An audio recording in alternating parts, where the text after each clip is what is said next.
I witnessed my husband of 11 years present flowers to his girlfriend on stage at the university centennial gala. The next day, we went to City Hall to get a divorce. From that day on, he never came home again. I only saw updates about him on social media, and I gave up helping his company just to see how far he could go on his own. The sky was clear, the sun was shining, and there was a gentle breeze. David Smith and I walked out of City Hall with our divorce certificate. We looked at each other, but both fell into a brief silence. The surrounding air was thick with unspoken words. I don't know when David and I went from talking about everything to having nothing to say to each other. Probably from that day, the day of the University Centennial Gala. As a sponsor, he chose to go on stage to give flowers to his girlfriend, and our eyes met in the audience. That day, I was invited by a teacher to watch the university's anniversary celebration. According to the teacher, a tech company was generously sponsoring this year. The CEO of that company was the boyfriend of a female student at the university. Because the girl was performing at the Centennial Gala, he spared no expense just to let his girlfriend shine at the university. At the time, I was teasing the teacher for being an old busybody, still gossiping even at his age and nearing retirement. I didn't expect such a surprise waiting for me after the protagonist's performance. The two on stage looked like a match made in heaven. Emily, congratulations. I hope your life will bloom as brilliantly as this bouquet. The man speaking was very tall. I knew very well that he was 6 feet 2 inches, slender, and with a perfect figure. The fitted black suit outlined his trim waist, and the suit accentuated his defined muscles, giving off a sense of forbidden allure. A charming smile hung on his lips, his hair was meticulously styled, and he exuded a warm and refined air, but in reality, he carried an undeniable aura of authority.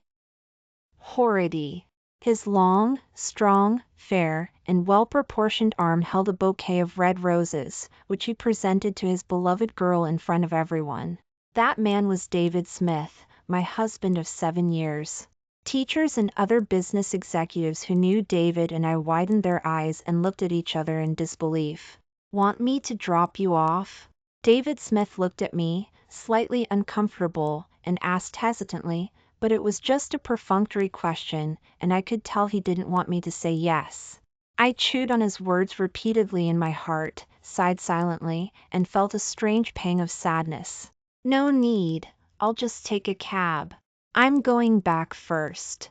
Emily is waiting for me at home." Although David Smith spoke slowly and deliberately, he didn't try to hide his impatience. His tone was full of undisguised alienation and indifference. "I'll contact you in a month." After saying this, he turned around without hesitation and drove away. It was at this moment that I finally made up my mind. I shouldn't touch a man who's been dirted, lest I dirty myself and feel disgusted. If I don't want this man, then I don't want him. It's not like I can't live without him. When I got home, I lay back on the couch. No matter which corner of the house I looked at, it was evidence of our years together. We chose the TV and AC together, the flooring together, and even the couch I was lying on was our joint choice. Looking at the furnishings in the house, I felt a pang of sadness but also a little joy from being completely liberated. I got up and walked to the kitchen, wondering what to eat. In the kitchen were the pots and pans we bought together at the grocery store. We had just gotten married when we chose these.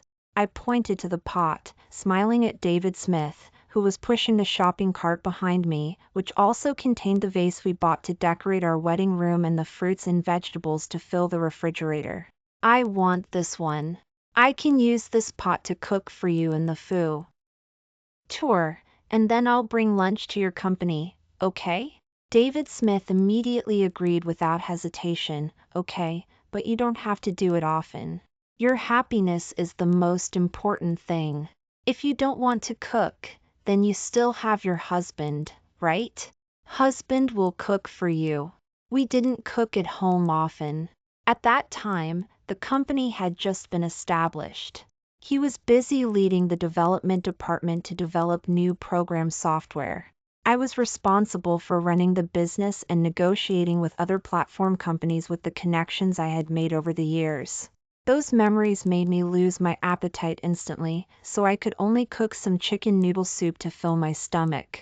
Not long after eating, I felt a little uncomfortable. Chicken noodle soup, which I usually ate often, tasted strange today. A strange churning in my stomach made me vomit nonstop. The stomach acid burned my throat, esophagus, and heart. I suddenly thought of something, and my body froze instantly. I took out my phone with trembling hands and booked an examination for tomorrow online. My hands, still trembling slightly from vomiting, gently stroked my lower abdomen. My thoughts were chaotic, and I didn't even know what I was thinking. The next day, I went to the hospital early, my face hardened by the unease in my heart. After having blood drawn and a series of examinations, I returned to the doctor's office. The doctor had a gentle smile on his face, and his eyes conveyed a sense of comfort. I sat nervously in the office, as if the doctor was holding not my test results but a bomb. And there was nothing I could do but wait for the doctor's verdict. Congratulations, Ms. Sue. According to the test results, you are 13 weeks pregnant, which is 3 months. I touched my lower abdomen, where a new life was growing, a child that David Smith and I had been hoping for many years. Yet, after so many years, even though there were no problems with either of our bodies, I just couldn't get pregnant. Now that we were divorced, it had arrived. Well, it was also unlucky for it to come at this time. Since I had decided to divorce, I shouldn't leave even a trace of entanglement. I have always been like this, both to David Smith and to this child. David Smith and I grew up together and could be considered childhood sweethearts. It's just that he was small and weak since he was born prematurely and was particularly prone to illness. When I was a child, I coveted his mother's dessert-making skills and agreed to take David with me. I have kept my promises since I was young and was also a well-known leader among the children in the neighborhood at the time. From then on, I consciously took him with me wherever I went. He was physically weak, and while I was running around with the other children, David Smith mostly sat quietly on the side, holding my water cup. He would only come forward when I was thirsty. It was more like he was watching and taking care of me than me taking care of him. And so, we stumbled along until college. From middle school, he pestered me every day to help him cram for math, insisting that I take the entrance exam for the same university as him. In the end, I went to the same university as he had wished. And David Smith also confessed to me on the day we registered at the university. Ashley Brown, we've grown up together since we were kids. You know I can't live without you. I looked at David Smith, his excited emotions surging within him like an undercurrent. He held the flowers tightly in his hand, his face showing suppressed anticipation. Our parents were around us, happy to see this happen, and the students who came to register were also whispering to each other. For 4 years of college, our way of getting along didn't change much. It was still the same as before. I ran around everywhere, making countless friends, and he followed me, taking care of me. On the day of graduation, David Smith took me to the university Science Hall. He asked his friend in the student union to turn off the lights in the entire building, just to light up the vast universe I had never seen before for me. He took my hand, and I could feel that his palms were full of sweat. Ashley Brown, will you marry me? I swear on my life that I will be good to you for the rest of my life. At that time, I didn't hesitate at all. Now I'm just as hesitant. Dr. Tom, please book me an abortion appointment, the sooner, the better. As soon as I walked out of the office, I saw David Smith and his precious Emily Johnson standing at the door. The hand holding my bag suddenly tightened. Before the divorce decree is even finalized, Emily Johnson is pregnant? Emily Johnson's first reaction when she saw me was to hide behind David Smith, as if I would take her life if she was a step slower. David Smith frowned when he saw me. He wouldn't think I was following them, would he? What are you doing here? Before I could answer, he continued, Ashley Brown, let's break up peacefully. Emily isn't feeling well, and you'll scare her if you follow me like this. Hearing this, I knew I had guessed right. Look carefully, I was here first. And this is an OB/GYN clinic. Your little girlfriend isn't pregnant, is she? David Smith, don't forget, we're not divorced yet. After saying that, I raised my foot to leave when I heard someone call my name from behind. A handsome man in a lab coat walked straight towards me, and David Smith's eyes became even colder. Who is he? How do you know each other? The man ignored David Smith's question and walked straight to me, asking about my injuries and how my rehab was going. I smiled. Thanks to Dr. Tom, I've recovered well, and there are no problems. David Smith suddenly walked up to me and grabbed my arm. What rehab? Didn't you just have minor abrasions? Why do you need rehab? David Smith only heard from his secretary that I was injured, so he naturally assumed that I only had minor abrasion on my arm and never thought that I would be injured so seriously.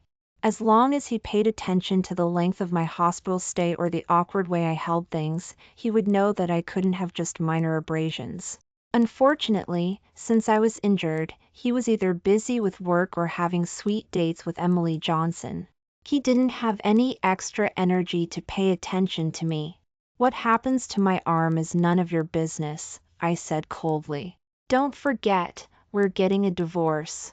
Hearing this, David Smith's face visibly darkened. At this moment, Emily Johnson inexplicably began to cry at me.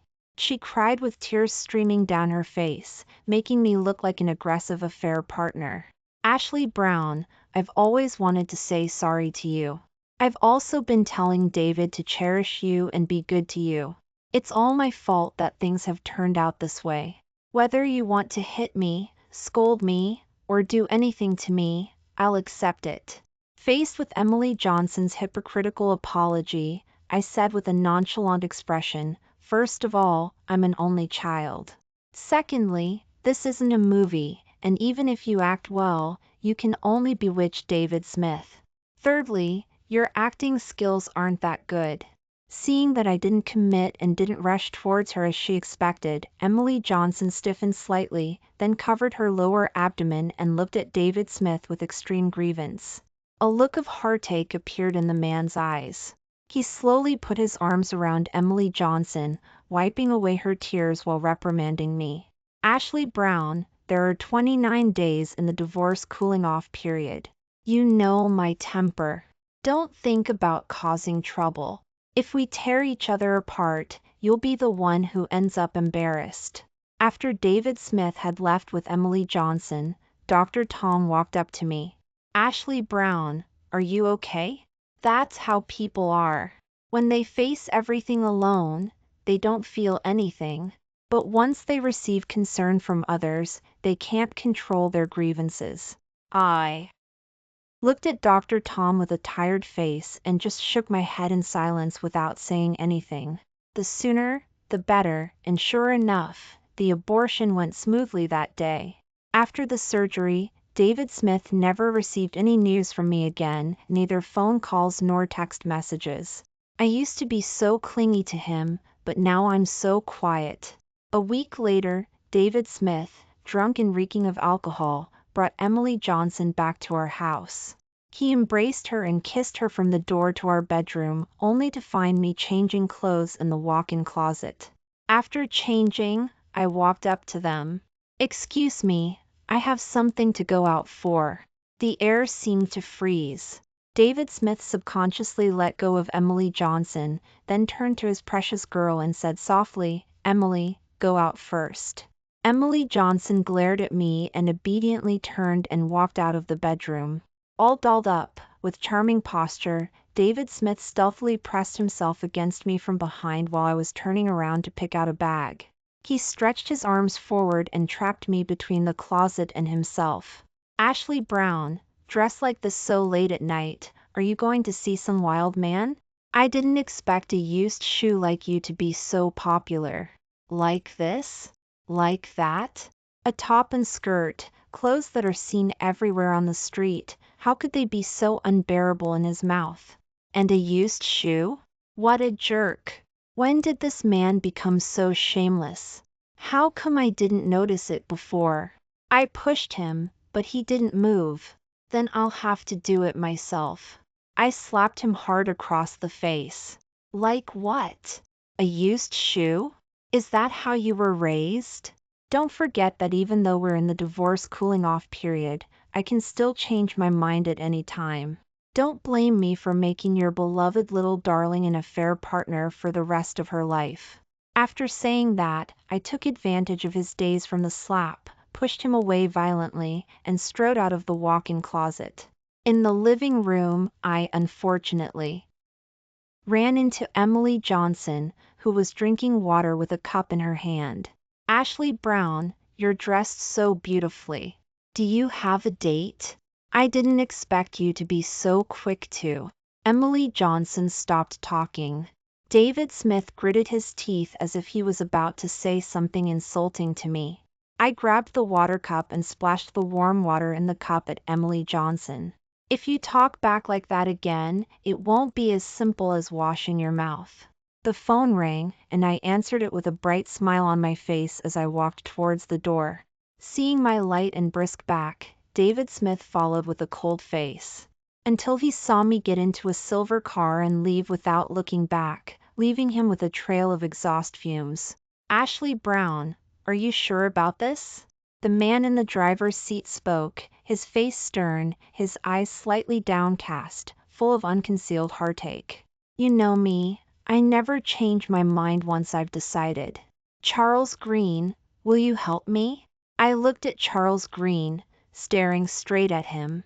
Charles Green chuckled softly, then unconsciously tightened his grip on the steering wheel, looked straight ahead, and said softly but firmly, you know, Ashley Brown, I never refuse any of your requests. I'll help you. The car stopped in front of the bar. I opened the door, got out of the car, and pushed the door open. The atmosphere inside the booth was lively. Before I arrived, everyone was already exchanging greetings. Ashley Brown, why are you so late? Everyone's been waiting for you for a long time. That's right, you set this up, but you're the latest. You have to be penalized. I walked in, sat down comfortably, and readily agreed. These people are my capital, my connections, and the reason why David Smith's company was able to develop. This booth is full of friends I've maintained for many years, some I've known since middle and high school, and some I met after David Smith started his business in college. One thing they all have in common is that they are all clients of David Smith's company, his major clients. It's just a matter of whether they are current or former. Even former partners are well known in the industry and are people that David Smith can't afford to offend. Seeing that the atmosphere was about right, I opened my mouth and said the purpose of inviting them to gather, David Smith and I are getting divorced. The booth was instantly silent, with only the songs they ordered still playing. It was also fitting, as it happened to be singing Once Upon a Time, Someone Loved You for a Long Time. Someone quickly went forward and stopped the music. How could this be? You've been in love for so many years, and you've been married for. They were thinking of the 7-year itch. I said nonchalantly, he cheated on me. We went to City Hall last week. His little bird is pregnant. The booth exploded instantly, with people cursing and others sticking up for me. But I didn't care anymore. Now I just wanted to turn him back into what he was without me. It's not revenge. I just wanted to see what he would be like if he didn't have my help from the beginning. Would he still be so successful, or would he be a failure, accomplishing nothing? I'll wait and see. His company has been helped by you all before. From now on, no more. Stop everything. They would naturally agree to my words. After all, the previous help was all for my sake. David Smith was a junior in college at the time. He and his roommates had originally made a small game as a side project, but a game company took a fancy to it. At the time, they thought highly of themselves and didn't like the conditions offered by the game company, so they decided to start their own company and develop game software. In the first few months, they simply focused all their attention on the game, thinking that the company was moving forward step by step and going smoothly. But after the game was almost finished, problems arose one after another. If the company wanted to make a profit, it needed to be promoted and listed on various platforms, and these all required professional business people to negotiate with various companies. But David Smith and his friends were typical engineers. Asking them to negotiate business with clients was like asking for their lives. During that time, David Smith frowned every day.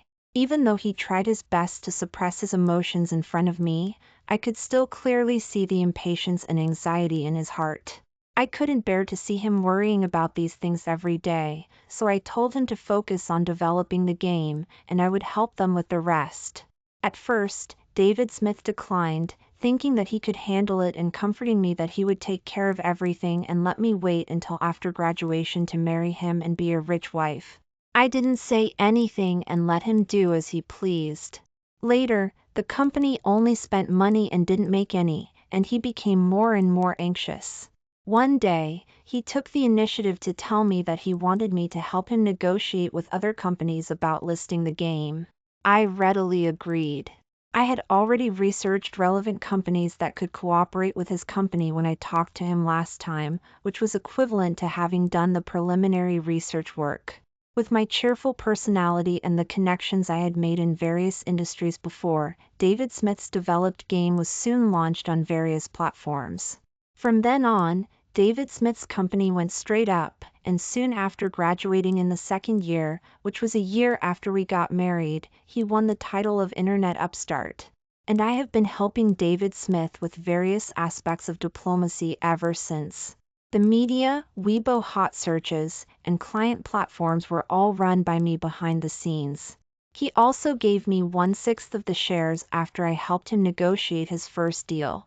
Now, the first thing I need to do is sell the shares as soon as possible before my friends start taking action, or they won't be worth anything.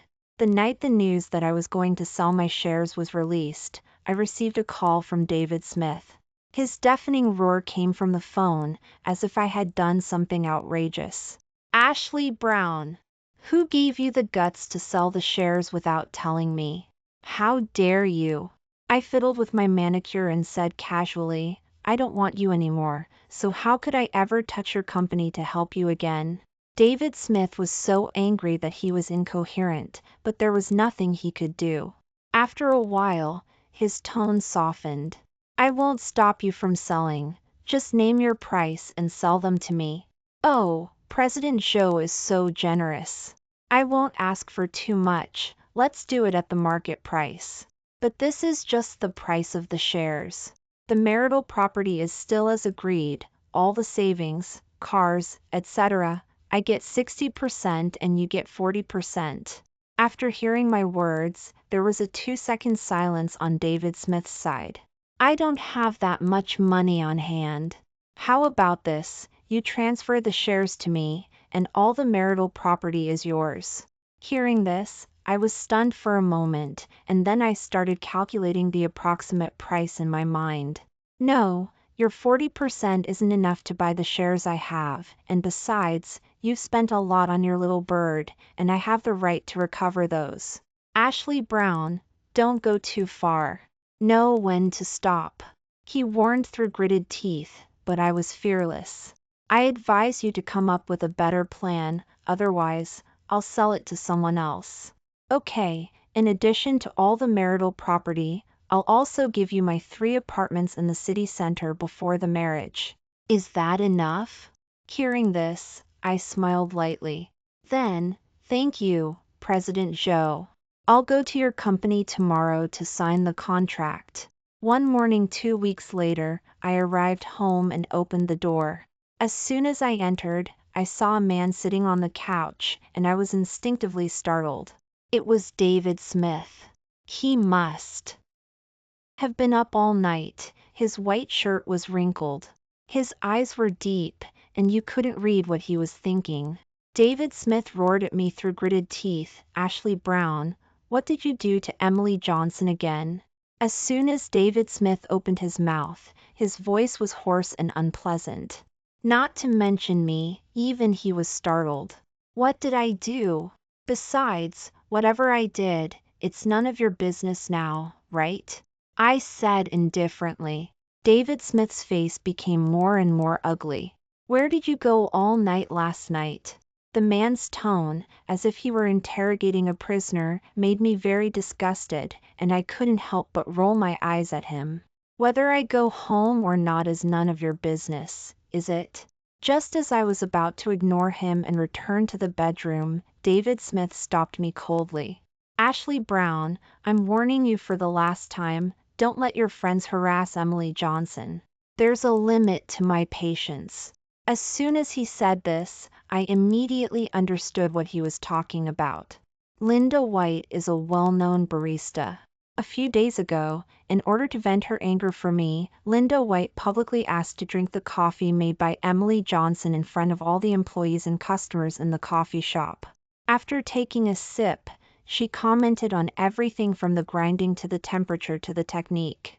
Emily Johnson, who was criticized by name, ran out of the coffee shop crying and was almost hit by a car. My only comment on this was, Linda White was just doing her job. Does she have to complain to you about this? She's too sensitive. I smiled and looked at David Smith's suddenly darkened face, and continued, "It's not just you, there's a limit to my patience too. I bought this apartment myself before we got married, so it's my premarital property. I'll have someone come to change the locks at 3 p.m. this afternoon. Hurry up and pack your things. If you don't finish packing by 3 p.m., I'll notify the cleaning staff to clear everything out. As for W. Here it'll be cleared out too. I don't think you want to know, right?" After saying that, I walked back to the bedroom and slammed the door shut. When I came out again, David Smith had already left in a huff. The next day, Linda White excitedly informed me that there would be a class reunion next week. Unfortunately, I had other commitments that day. After Linda White told me the location of the social engagement, she said that the reunion would also be held there. Then, after she repeatedly assured me that David Smith wouldn't be there, I agreed to show my face.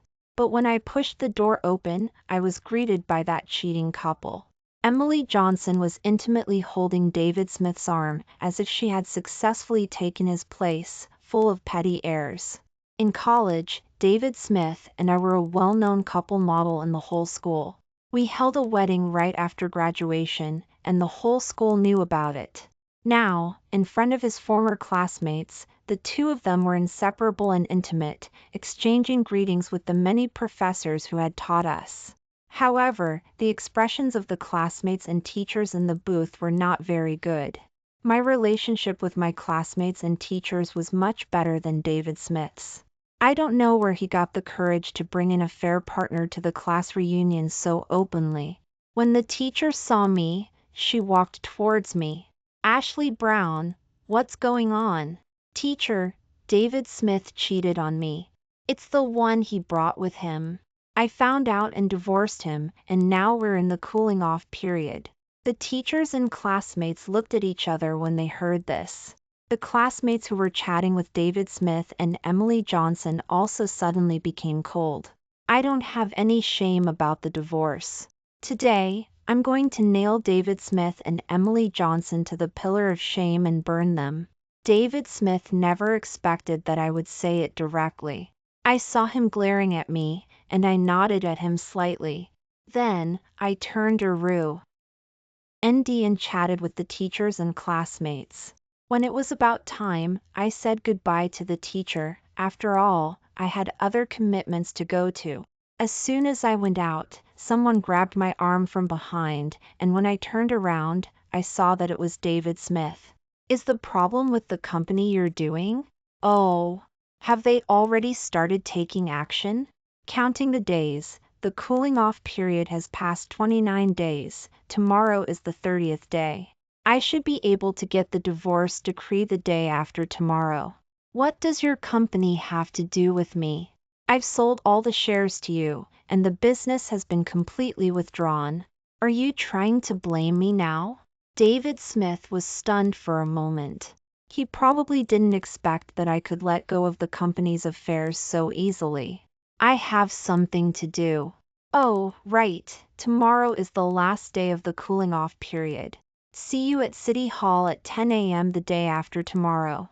After saying that, I turned around and went to another booth. Earning money is more important than arguing with him. As I pushed open the door to the booth, I heard Charles Green greet me. Ashley Brown, I saved you a seat. Come sit here. Charles Green said to me in a low voice, "Why are you so late? Eat something quickly." Charles Green and I have known each other for a long time. He, David Smith, and I went to the same high school. It's just that he was 2 grades above us. When David Smith and I were freshmen, he was already a senior. I had a wide circle of friends, and when I heard that Charles Green, who was a senior, was not only tall and good-looking but also had a high IQ and was admitted to Harvard University in his sophomore year, I had always wanted to get to know this legendary campus heartthrob. Later, during a morning exercise, I was tripped by a classmate in the back row who stepped on my shoe. Charles Green happened to be supervising that day. After he took me to the infirmary, I took the initiative to leave his contact info at Ion. Later, I would greet and chat with him whenever I saw him at school. Because of him, I also joined the school's student union and was in the publicity department with Charles Green. However, he was the nominal minister at the time, and I was responsible for designing posters for various events with my years of painting experience. Getting to know him slowly also started from the publicity activities of the school sports meeting. He was responsible for the overall planning of the publicity department. I had more exchanges with him because I had to check and discuss the content of the posters with him. It was so comfortable chatting with Charles Green. We always had so much to talk about, anything and everything under the sun. It was inevitable that we'd become close. Even after he graduated and went to university, we never lost touch. Unlike David Smith, who was taciturn and always needed me to start the conversation. If I didn't reach out, David might not contact me for weeks. And David only inherited the title of most popular guy in high school after Charles Green graduated. The weather on the day I got my divorce decree was similar to the day we got our marriage license. Early autumn, not too hot, but not yet bleak. The temperature, the sunshine, the gentle breeze. Everything was just right. As soon as I walked out of City Hall, I saw Emily Johnson waiting at the entrance, looking eager. When she saw us come out, she immediately walked towards David Smith, as if hoping he'd go back inside with her to get a marriage license right away. I, on the other hand, walked towards Charles Green, who was waiting for me. When Emily Johnson saw that the man waiting for me was not only no worse than David Smith but even better, she felt even more unbalanced. Is that Ashley Brown's boyfriend? She already has a boyfriend right after the divorce? Hearing this, I stopped, turned, and walked towards Emily Johnson, slapping her hard across the face. You like being in a fair partner, that's your business, but don't assume everyone else is the same. Keep your hands off my man because I won't hesitate to make you pay. Then, ignoring David Smith's ugly expression, I turned and walked away, got in the car, and left. In the car, I told Charles Green not to worry about me and to start pulling out all the stops. Before, the problems with David Smith's company were just minor annoyances because my divorce decree wasn't finalized. Now that everything was settled, he could go all out. Less than a month later, I saw news about David Smith. Almost all of the company's current sales staff had resigned, and business was almost at a standstill. The new hires were clueless and would need at least a month to get up to speed. By then, it was uncertain whether the company would even still exist. 7.5 months later, I was coming home after having dinner with Linda White.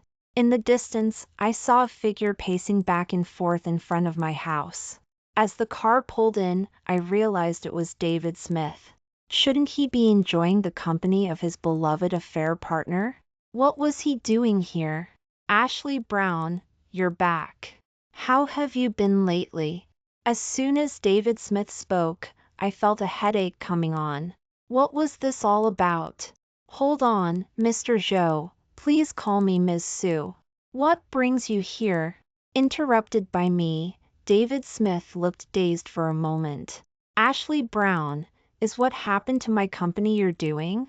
What's happening with your company? Don't blame everything on me. Do you think I'm some kind of vindictive person? Seeing my impatient expression, David Smith seemed at a loss. Mr. Joe, please go back. Since I sold you my shares, I haven't interfered with your company in any way. If there are problems, don't come looking for me. I opened the door to go home, but before I could close it, I heard David Smith say, Emily Johnson broke up with me. After the company ran into trouble, she ran off with a large sum of money and had an abortion. I called the police. I paused, my hand on the door. That has nothing to do with me. In the future, you two should not tell me anything about your matters. Oh, right, Mr. Joe. That day, we ran into each other at the OB/GYN clinic. Guess why I was there? David Smith was stunned for a long time, as if he realized something. His eyes were red as he looked at me, unable to say a word. Then I closed the door, and David Smith's last words drifted in, is there no chance for us anymore? What was he thinking? Things had come this far, and he was still thinking about getting back together? I wasn't a masochist. After that, I never saw David Smith again. I only heard news about David Smith from others. David Smith called the police, and after the police caught Emily Johnson, they discovered that Emily Johnson was a con artist who was sentenced to 20 years in prison. David Smith wasn't the first or the last of her victims, but he was the one who lost the most. The game developed by David Smith was removed from all major platforms, and the losses were incalculable. He couldn't negotiate with other platforms with his new hires, so he could only wait. David Smith's company shareholders withdrew their investments one after another, and he faced bankruptcy. David Smith's company declared bankruptcy, and he disappeared. Later, I heard Charles Green say that David Smith returned to our neighborhood and used the last $200,000 he had to buy a plot in the cemetery. He erected a cenotaph for our child. No, our child was never born, so it wasn't even a cenotaph. I heard that he went to the cemetery every day to look at the child's tombstone. He insisted it was a daughter, and the information on the tombstone also said it was a daughter. I heard that his parents introduced him to countless blind dates, but when the women heard that his previous marriage had broken down because he cheated, they all declined. I heard that David Smith remained silent, not saying a word for a long time. I heard that his parents moved out of the neighborhood because of David Smith. I heard. Later, there was gradually no news about David Smith, and in the 3rd year after my divorce, I accepted Charles Green's proposal. 8 years later, Charles Green and I got married. The wedding was very grand, and Charles Green didn't care at all that I was a second-time bride. Stop it. I'm a second-time bride, and you're still making such a big deal out of it. Aren't you afraid people will laugh? I played with his ear while trying to dissuade him. Charles Green lay in my arms, saying things while rubbing his head on my belly. You're a second-time bride, but I'm a first-time groom. We'll do it like a first-time wedding. I want to see who dares to laugh. I never knew Charles Green was such a playful, spoiled person before we were together. Before, he was completely a mature man with a successful career. Why are you so spoiled? You weren't like this before. I smiled helplessly. Before we were together, I had to pretend a little. Now that I've got you, what's the point of pretending? He was quite confident. At the wedding, I thought I saw David Smith. He was standing in the corner, looking gaunt, wearing the suit I had bought him before the divorce. The clothes that used to fit him perfectly now seemed a bit empty. He was holding a bouquet similar to the one he had given me when he proposed. When I looked over there again, he was gone. Maybe I was wrong.